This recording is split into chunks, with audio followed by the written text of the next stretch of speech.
Hey guys, today I will show you how to make this looks like a spiral effect, but it's not a spiral curve, it's particle system.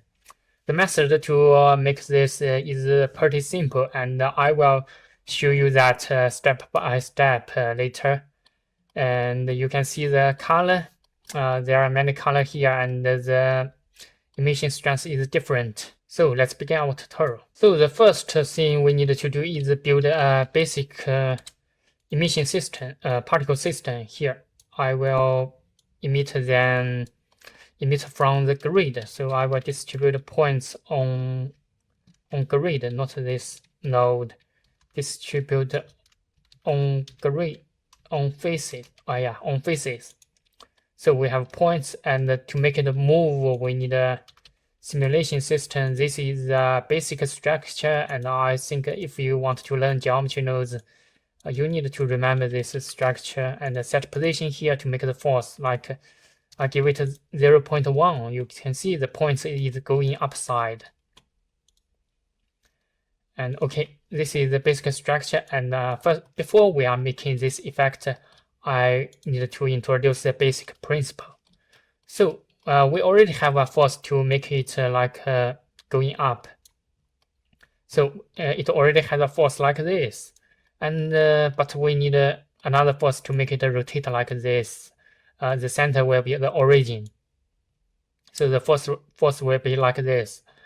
The method is very simple. We already have a force going upside, and the particle has an attribute which is called position. So the position is like going from the origin to the particle, like this vector.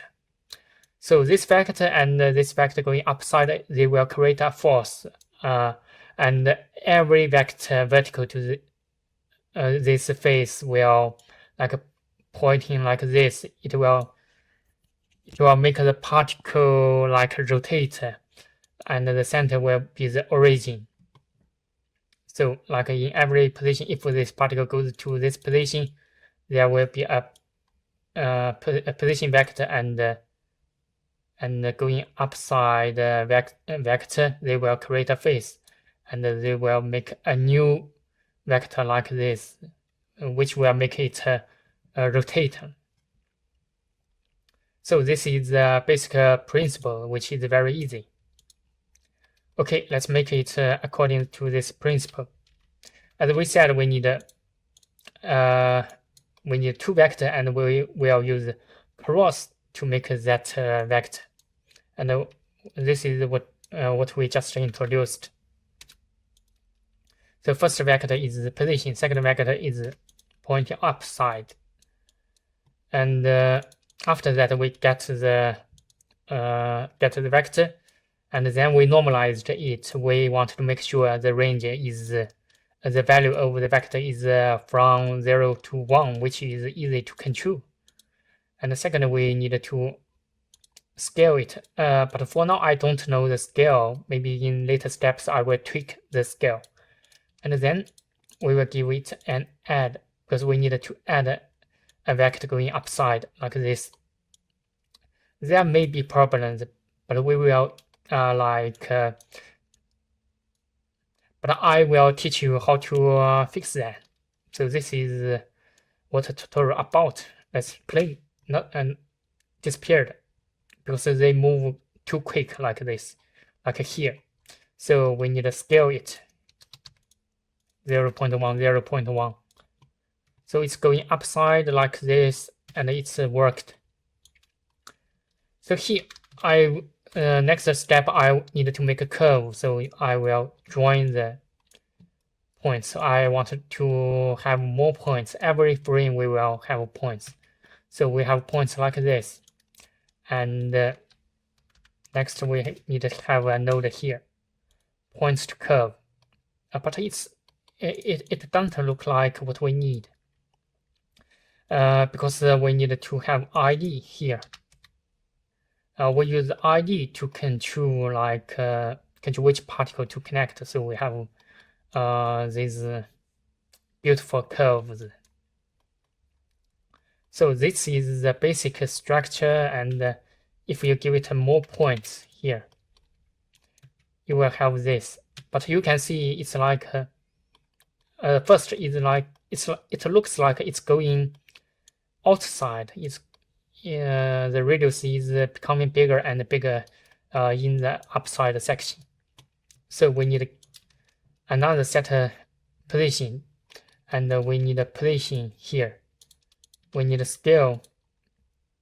So we need to connect here offset and give negative 0.1 to make it not going outside, and we see problem like this because the force, the vector, it has the position, we don't want to affect the z-axis, so we need to separate x, y, z and combine x, y, z. We want to affect x and y direction like this. So it worked, but the force is like too strong. Maybe like this. So it looked much better, much normal. Okay. And it looks like plain. I think that's the correct word. So next we need to make it complicated, make it random. So here, I give it a random, no, not map range. Give it a random here. I give it a maximum to 0.1, and the minimum is 0.02, maybe like this. Connect this, and let's play again. So it looks much more beautiful, but you look at the outside, it's not beautiful. It's like a cut by something. So we need another random here. We want to control the force going up. But here we can't, so we need another node combine x, y, z. So here, I only want to affect the z-axis. So I give this random to z-axis and give it a seed, another seed, just different seed. And press play, you can see it's much more random. So we're almost there. And maybe we can, if you are satisfied with this this effect, you can use curve to tube here.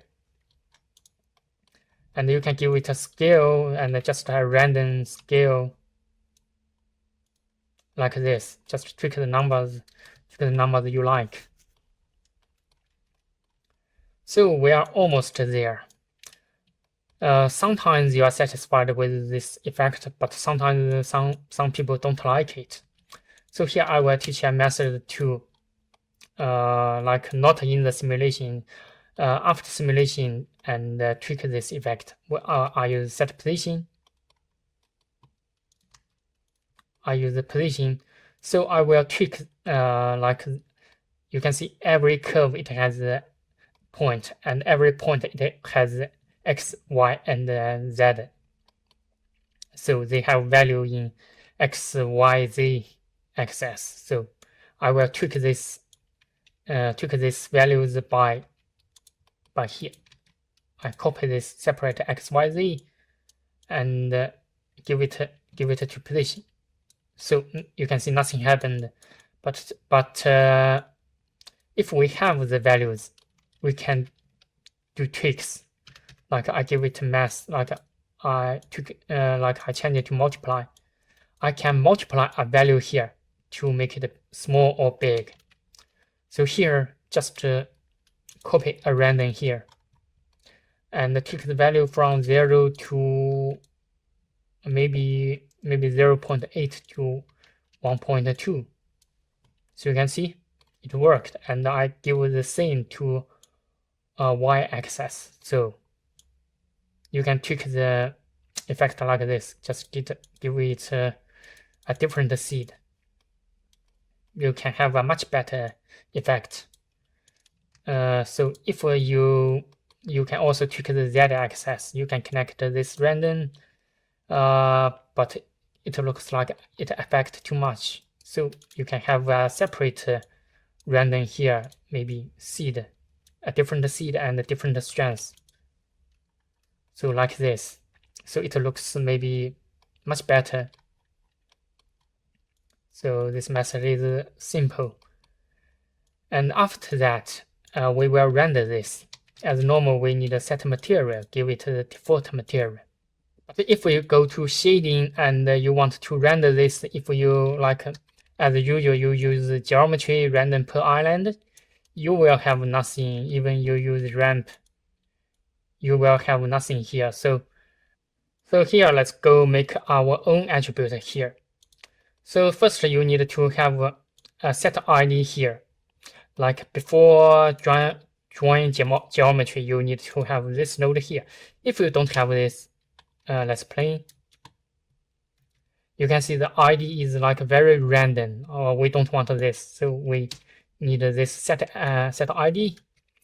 So you can see the ID looks very nice from 0 to 99.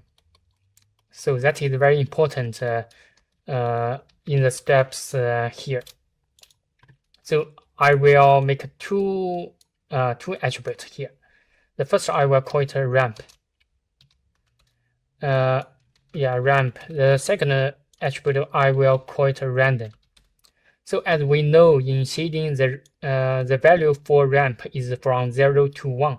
So in here, I want to define the same attribute range. I want to make a ramp and the random. The value range is from 0 to 1. So here I use attribute statistics. Here I will input ID. No, not this ID, just the simple ID. Yeah, this ID is for particle. And if we have the ID, we can have the range of ID. So then, if we use math, just divide this ID by its range, so you will have a value from 0 to 1. So this is easy to understand. And the second, I want to make it a random. So this is easy too. So here, the first value, I will give it a random. But you can see the maximum is 1. We don't want that. We will give it give the range to the maximum. So then connect it to this value and connect to this random. So we have these two attributes here. And let's go to shading. Let's change this random and the ramp. So you can see here, if I tweak the ramp, it will choose different spline like this. So this is what we need. If you give it to emission, okay, give it to emission, you can tweak which line you want to, which curve you want to have emission. And after that, you can maybe ramp this from this to this. Just tweak this colors as you want, and you have ramp here. Ramp is smooth. You first use this. Next, you use random. But I don't want them all glowing, so I will give it a ramp like this, and tweak the ramp like this, very small, just some curves. Okay, and then I use mass multiply here, multiply more. You can see some splines are light, some splines doesn't emit much light. This is the tutorial for today, and thank you for watching. If you like my video, please thumbs up. See you next time. Bye bye.